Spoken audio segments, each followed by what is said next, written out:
everyone. Did you have nice lunch today? But I cannot see the sound, not feeling any energy. Good afternoon. Yes. So my dear friends, I'm going to talk about cancer today. My topic is strategy for homeopathic treatment and an optimized posology in cancer for better results. With due respect to our chairman sir and co-chairperson and all the speakers, my teacher, my mentors, everybody is here. Why I chose this topic? Because you see, when we practice for years, every homeopath has the homeopathy itself is their speciality. But some area is there where we work with very age. And my specialty area is autism, all types of pediatric behavioral disorders, and infertility. But this time, I chose to talk about cancer. And trust me, it is really difficult to explain so many cases. Not even many, even one case we cannot explain in just 20 minutes. And with respect to the given time frame, I decided why to teach or talk about cases. See, I am not going to give you the ready fish in your platter, but I am trying to share the strategy of fishing so that you will learn fishing by yourself and will practice throughout your life. So friends, today let us discuss about this strategy.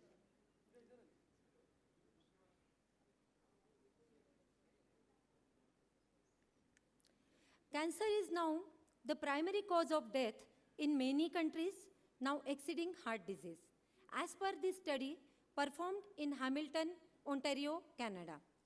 One more thing I want to share here before starting my presentation is that few years back, I used to scare that how to accept cancer cases. Is there any strategy? What if I won't be able to deal with the cases? There was fear of failure. But gradually, I learned how to handle the cases with my friend Dr. Michael Frass in Europe, and fortunately could spend some time with him to learn the cancer therapy. So, from his knowledge and from my own clinical experience, I have made these strategies, few points for you and sharing it with you. So, cancer is now the primary cause of death in various countries. Cancer has reached an epidemic level to the point that with the latest estimates, half of the people will hear in their life that, oh, you have cancer. Homeopathy has a long record of successfully treating patients with cancer. The homeopathic treatment of the cancer patient requires a strategy about treatment and peerless posology for better clinical results. As homeopathy offers a most effective approach to treat patients with cancer, it is our duty to master this art. Everything is mentioned in literature. Everything is mentioned in organon. I will share the aphorism numbers with you so that you will understand that I am not talking anything new. We all know everything. The issue is that when we learn in depth, we come to know about the treasure of our literature. First step of my strategy is steps of precise case taking. Obviously, case taking is our first job, which means to obtain the totality of the symptoms of each past and present complaints, ailments or trauma, all the physical and general characteristics of the person, the family history, the physical, laboratory and radio imaging examinations. Then thorough analysis of the case. The symptoms of the patient must be analyzed with great sagacity regarding the characteristic value. The more characteristic symptoms have the highest value. The totality of the characteristic symptoms of the disease of the patient, when clear, should be the starting point of the treatment. You can consider it, or we can call it as a PQRS symptoms. Then third is strict individualization. You know Dr. Julius Hermann Peterman. He was very famous homeopath in 1970 who claimed that he has treated 75% cases of cancer throughout his career. He clearly emphasized strict individualization, treat the patient. In my all cases, I have not found two alike. Nor could a like treatment could have been given to any two. My patients are well. He further suggested, clear up the case, hunt the case, read between the lines, do not follow the routines. Dr. Julius Hermann Peter, a German homeopath, in his book, The Treatment of Cancer with Homeopathic Medicine, reported 75% curative rate through strict adherence to the law of individualization. He clearly emphasized strict individualization, treat the patient. In all my cases, what I just mentioned you. Peterman wrote about his formula for success. You know, whenever we meet any senior homeopaths, world famous homeopaths, it's our curiosity to know the formula of success. So here I am sharing Dr. Peterman's formula. Study Materia Medica by the guide of a good repertory and the aid of midnight oil. He further suggested, clear up the case, hunt the cause, read between the lines, and do not follow routines. I repeated this sentence because now we have to follow this in our practice. Fourth point is prescribing on etiology and or never well seen symptom or history of like physical trauma, like emotional trauma. For example, if there is physical trauma, after that, if the cancer began in your patient, then we have few remedies to be considered, like arnica, Bellespar, conium, condurongo, etc. If there is emotional trauma, we can think about ignatia, caliphos, staph, etc. And if there is history of intoxication, like vaccinocin, we all know which remedies are mentioned in our literature. Thuja is on the top. Pay attention to particular symptoms of remedy often indicated in cancer patient. What is this? This image is indicating something. This is the sinking feeling at the navel of Syrinum. As far as I know, it was only with Syrinum that Burnett experienced that sinking feeling. This sick, sinking, faint feeling is a leading indication for the cancer nodes. Burnett proved them on himself and experienced this effect in a marked degree, as mentioned by Dr. Clark. Cracked lips or soreness at the corner of mouth, as we see in Condurongo. Be aware of the range of action, and therefore remedies having an affinity to affect certain tissues corresponding to the ones of the case must be considered high on the list. On the other hand, we should still prescribe a constitutional remedy even though it has not been reported to be associated with tumor regression. Next point is dealing with the dissimilarity.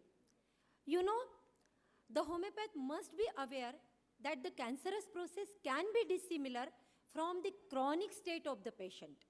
Sometimes the patient feels better, but the symptoms related to the cancerous process like pain, swelling, burning, heat, hardness, etc. and the blood tests are showing progression of the disease. Now in such condition, what to do? You are giving the good remedy, still not getting better results. So there is a strategy to deal with such condition. First is look for the complementary remedy as the symptoms of tumor growth is not slowing down. Here emphasize in this order the last appearing symptom, then consider the symptoms that goes worse which are aggravating presently, and third is the symptom that did not improve.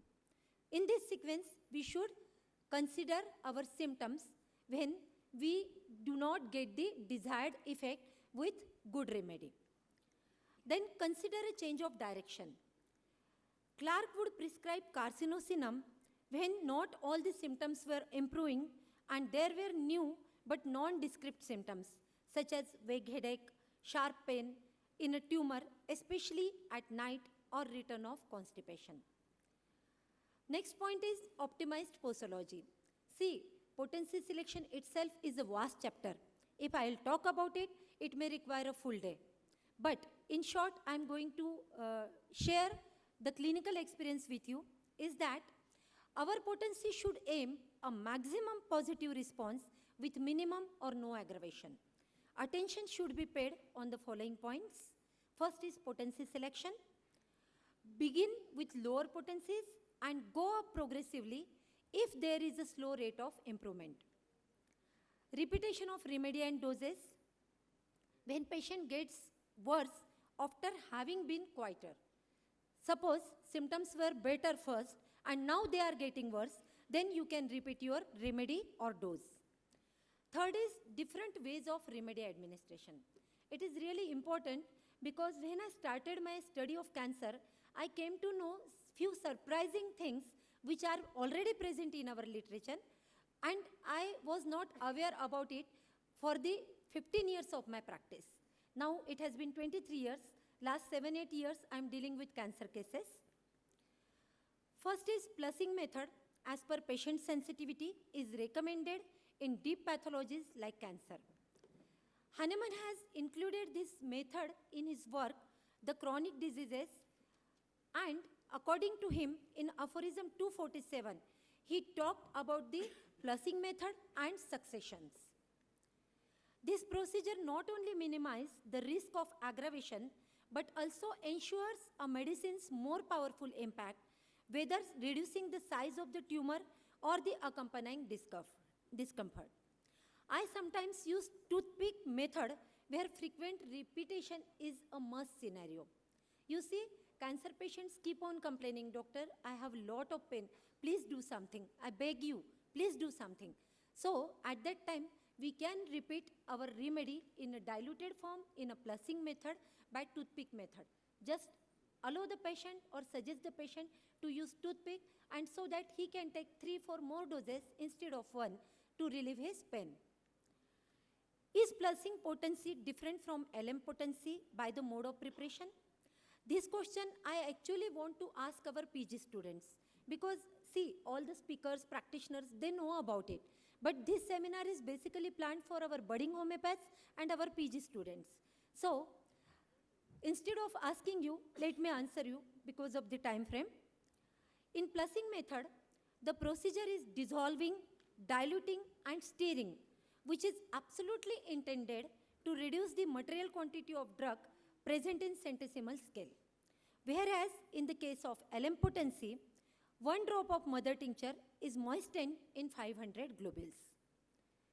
Next strategy is the application of indicated remedy in water to the skin to increase efficacy of the patient's response to the remedy, as pointed out by Hahnemann in the 1837 preface to 3rd edition of his chronic disease. You see, we call ourselves modern, but Hahnemann knew everything in 1837, in which he recommended patients to rub 1/6 of their body each time they take the remedy by mouth. If this same remedy that has been found useful is at the same time in the watery solution rubbed in, but not important that you have to rub it only on the tumor or the place where you are getting pain. He suggested that you can rub it any part of the body where you do not have any type of swelling or pathology. For example, on arm, on thigh, on abdomen, etc. The use of local applications over lesion site. The local use of remedies over cancerous lesions has been a real blessing for greatly mitigating the pain from metastasis, and which often turn their case around. Later scans have showed diminished size or disappearance of tumor where the local remedy had been applied in my clinical cases. It is as if the oral remedy triggers a general response and the local application to the tumor side triggers a local response. Next point is the effective use of intercurrent remedies. The acute intercurrent conditions and mishaps like acute injuries, infections or any emotional stress should be addressed quickly for the betterment of the case, as Hahnemann mentioned in chronic diseases recommended it. See, otherwise they can work as an obstacle in the recovery. Here he did not talk only about oral intercurrent, but introduced the olfactory method too. Olfactory means you have to smell the remedy. In that way also remedy works. The use of remedy in switching mode. It is very important point when we deal cancer cases. In cancer cases, Sometimes we need to switch the appropriate remedies for quick maintenance of dominant symptoms. Indications are to deal extremes. For example, when one remedy addresses the physical symptoms such as pain and nausea, but do not address the patient on the emotional level. We need to switch with the emotionally supportive remedy if emotional symptoms are dominant in current situation and vice versa. When patient responds well to a remedy for all the chronic symptoms, but not for the ones related to the side effect of chemo and radio. For example, recently I prescribed Calcarea Rs to a patient from Croatia for lung cancer. After a few days, his wife wrote that his lymph nodes in the chest, which are already under metastasis, cause severe suffocation due to its enlargement. For this emergency, I suggested her mercury iode, which relieved him. After a week, they started radiation. I suggested her to give him cadmium sulf to cover the burning and side effects of radiation. See, I prescribed cadmium sulf because it was little bit suitable to the totality of the patient. But in spite of cadmium sulf, we have cadmium mate, we have radium brom, we have X-ray. There are so many remedies which really help us to nullify the side effects of radiation. To maintain his overall immunity, I suggested medulloocynum 200, one dose every 15 days. In cancer cases, for acute pain, we can go with chamomilla. We should be open to use many remedies in switching mode as per the emergency. But remember one thing, we must follow monopharmacy while adopting pluralism. Sometimes patients respond well to anti-miasmatic remedy. So we can go for the general improvement with anti-miasmatic. As a great proportion of cancer patients may not have symptoms from their tumor, and this may not be palpable to monitor response. Example, in brain, in bone, or in pancreatic cancer. We cannot palpate the tumor. We cannot see how it is regressing. Now, next important point is follow-up in cancer cases. I'll take 2 minutes only. The follow-up in cancer cases. It is really important. If possible, call your patient weekly. And if not possible, at least take the follow-up in 15 days. To monitor progress, advise hematological tests such as the classic tumor markers, inflammatory markers, as well general tests. These blood tests are so sensitive that activity of the cancerous process can be detected much before any scans, and their growth can be monitored, which provide important information to the physician about the prognosis. You see, we are homeopath. We always get the cases in advanced stage. When all other schools are failed or patient get resistance to other pathies, then they approach homeopathy. So always we get two types of cases, either hopeful or hopeless. This test will alert you about your cases and prognosis of your case. Give supportive approaches along with homeopathic medication, enhance the speed of recovery, like stress management, nutrition, exercise, which is already mentioned in auxiliary methods by Hahnemann. I usually suggest my patient to go for sauna bath for cancer because through the way of sweat, we can throw toxins out of the body. But in India, patients usually do not prefer to pay and go for sauna bath. So I suggest them practically, clinically, sit in your car and open your heater and let your body sweat. Treatment with the incorporation of above strategy, obtaining so favorable curative results in patients with late stage of cancer in which the treatment would have been palliative in the past. Availability of updated materia medica and repertories as well different approaches for application of remedies has improved the results from palliation to cure in recent years. An interaction between acute bacterial functions, bacterial toxins and malignant tumors had been recognized in 1920s and 30s when Coley successfully applied bacterial products, streptococcinum, for cancer therapy. By inciting severe inflammation at the site of injection, this Coley's toxin could induce local regression of various cancers. But see, I'm just sharing it for the information. It's a non-homeopathic way, but we can use this knowledge in a homeopathic way. So, I don't use cholestoxin, but I use staphylococcinum, streptococcinum like remedies coming from the bacterial origin in few cases of cancer. At the end, I would say the progressive finding is that there is hope even for the ones with the worst prognosis with homeopathy. Thank you so much for your patience listening. And one more thing, I would love to thank the organizer, the dais, chairperson, and my mentor, Dr. Kishore Malukar sir. Thank you so much.